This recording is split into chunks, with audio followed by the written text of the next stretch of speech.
A quick new idea daily from the world's greatest TEDx talks. I'm your host, Atossa Leoni, and this is TEDx Shorts.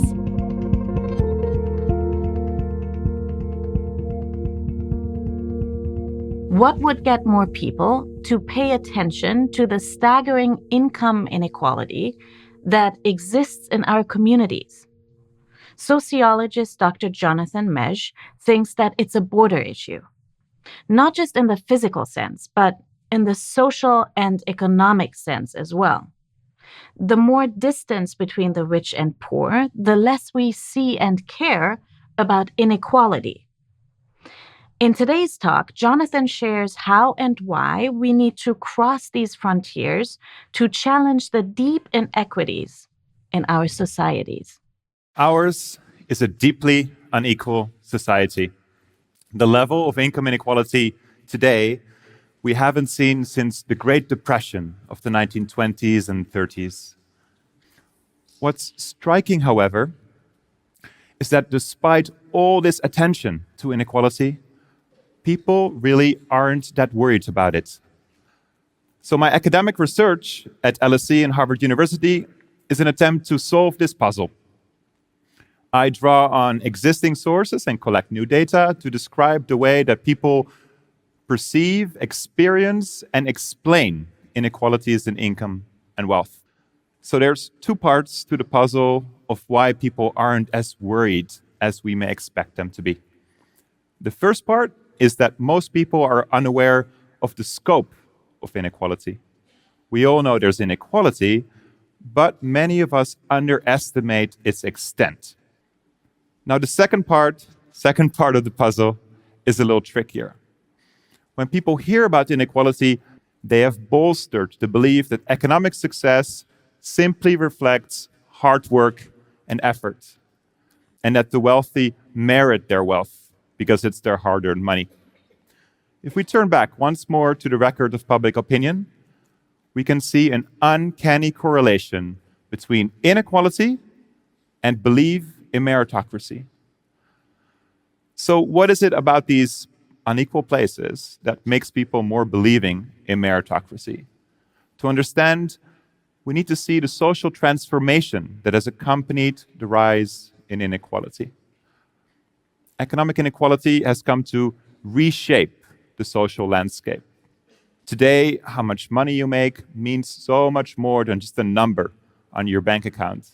Your income has come to determine where you live and where your children go to school.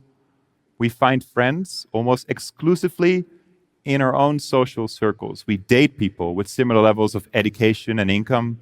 And when we have children, we rarely do so with someone outside of our social class. Meanwhile, we spend our days working in a stratified labor market.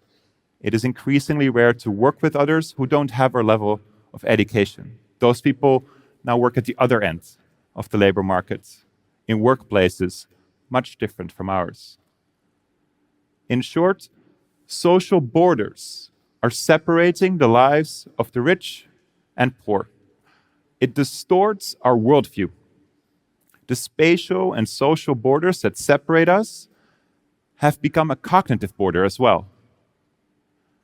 Neither the rich nor poor can see the lives lived on the other side of that border.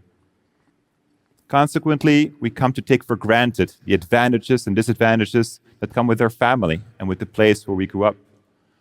We praise ourselves for our successes and we internalize our failures.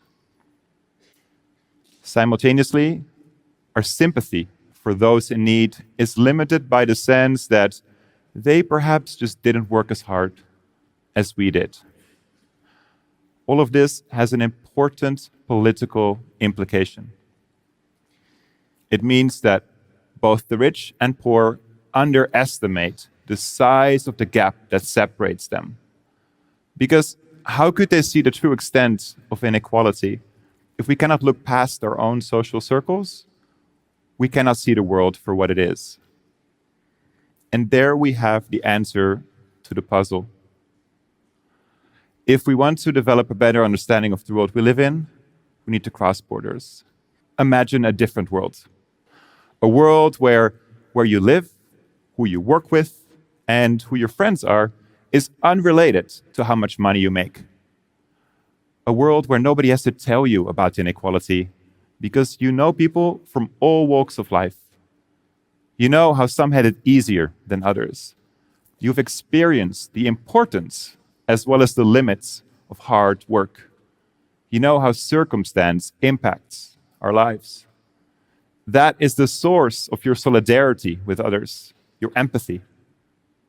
If we want a more equal society, a place that benefits everyone, we need to first see the unequal world for what it is.